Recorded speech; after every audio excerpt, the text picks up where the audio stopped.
Hi friends! இன்னைக்கு நம்ம கம்ப வச்சு அவல் தாங்க செய்ய போறோம். எப்படி செய்றோம் அப்படின்னு சொல்லிட்டு வீடியோவ ஸ்கிப் பண்ணாம பாருங்க. எங்க கொல்லையில நாங்க கம்புமே போட்டு இருந்தோமா, சரி இன்னைக்கு அவல் செய்யலாம் அப்படின்னு சொல்லிட்டு, நல்லா எலசா இருக்கிற மாரி பார்த்து ஒரு 10 கம்பங்கதிர ஒடிச்சு எடுத்துட்டு வந்துட்டோங்க. இந்த அவல் செய்றதுக்கு நாட்டு கம்பு தாங்க நல்லா இருக்கும். மொட்டை கம்பு இது நல்லாவே இருக்காது. பொதுவாவே கம்பு உடம்புக்கு ரொம்ப நல்லதுங்க. இதுல நார்ச்சத்து, இரும்பு சத்து அப்படின்னு சொல்லிட்டு எல்லாமே இருக்கு. இது சாப்பிட்டோன்னு வச்சுக்கோங்களேன், ஈஸியாவுமே டைஜஷன் ஆயிடும். அது மட்டும் இல்லாம இந்த வெயிட் லாஸ் பண்ணணும்னு நினைக்கிறவங்களுக்கு கம்பு ரொம்பவே ஹெல்ப் பண்ணுங்க. அந்த காலத்துல கம்ப வச்சு நம்ம தாத்தா, பாட்டி நெறைய ரெசிபீஸ்லாம் செஞ்சு சாப்பிட்டுருக்காங்க.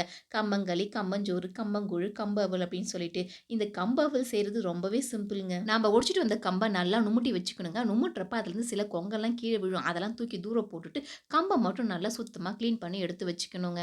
அடுப்பு பத்த வச்சு நம்ம நுமுட்டி வச்சிருக்கிற கம்ப போட்டு நல்லா வறுக்க ஆரம்பிக்கணுங்க. இது எல்லாமே நல்ல மிதமான சூட்ல தாங்க செய்யணும். நம்மளுடைய கம்பு தீஞ்சும் போகக்கூடாது, வறுபடாமலே இருக்கக்கூடாது. எல்லா கம்பும் நல்லா ஒண்ணு போல சேர்ந்து நமக்கு பொரிஞ்சு வரணுங்க. அப்படியே சூடா இருக்கிறப்ப எடுத்துட்டு போயிட்டு உரல்ல போட்டு உலக்கைய வச்சு குத்த வேண்டியது தாங்க. சுட சுட குத்தணும் அப்படின்னா தான் நமக்கு கம்பு வந்து அவல் ஷேப் கிடைக்கும்.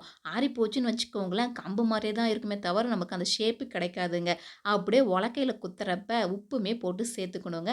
அப்பதான் நம்மளுடைய அவல் வந்து பார்த்தோம்னாக்கா செம்ம டேஸ்ட்டா இருக்கும். நல்லா உலக்கைய வச்சு குடுத்ததுக்கு அப்புறமா அது எல்லாத்தையுமே எடுத்து நம்ம மொறத்துல போட்டு புடைக்க வேண்டியது தாங்க. அந்த மாரி புடைக்கிறப்ப நம்மளுடைய அவல் தனியாவும், அதில இருக்கக்கூடிய உமி தனியாவும் போயிடும். அதுக்கப்புறம் அது எல்லாத்தையும் ஒரு பாக்ஸ்ல போட்டு ஸ்டோர் பண்ணி வச்சு நம்ம சாப்பிட வேண்டியது தான். சப்போஸ் உங்களுக்கு அதிகப்படியான கம்மங்கதிர் கிடைக்குதுனாக்கா, இந்த மாரி அவல ரெடி பண்ணி நீங்க ஃப்ரிட்ஜ்லயுமே ஸ்டோர் பண்ணி வச்சுக்கிட்டு, அத வச்சு நீங்க உப்மாவோ, கிச்சடியோ, இல்ல பாயாசமோ எது வேணாலும் செஞ்சு சாப்பிடலாங்க. செம்ம டேஸ்ட்டா இருக்கும். அதெல்லாம் எங்களால செய்ய முடியாதுங்க அப்டின்னாலும், இந்த மாரி அவல எடுத்து நீங்க வாயில போட்டு சாப்பிட்டாலே போதுங்க.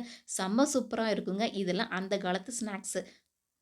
உடம்புக்குமே ரொம்ப நல்லதுங்க. எங்க வீட்டுக்கு தேவையான அவல நாங்களுமே ரெடி பண்ணி ஸ்டோருமே பண்ணி வச்சுக்கிட்டோம். உங்களுக்கு இந்த மாரி கம்மங்கதிர் கிடைச்சதுன்னா, கண்டிப்பா இந்த ரெசிபிய ட்ரை பண்ணிட்டு எப்படி வந்துச்சு அப்படின்னு சொல்லிட்டு கமெண்ட்ல சொல்லுங்க. நாங்க சிட்டில இருக்கிறோம். எங்களுக்கு இந்த மாரி கம்மங்கதிர்லாம் கிடைக்காது அப்படின்னு சொன்னீங்கன்னாக்கா, இப்ப எல்லா டிபார்ட்மெண்ட் ஸ்டோர்லயும் இந்த மாரி கம்பவல்லாம் கிடைக்குதுங்க.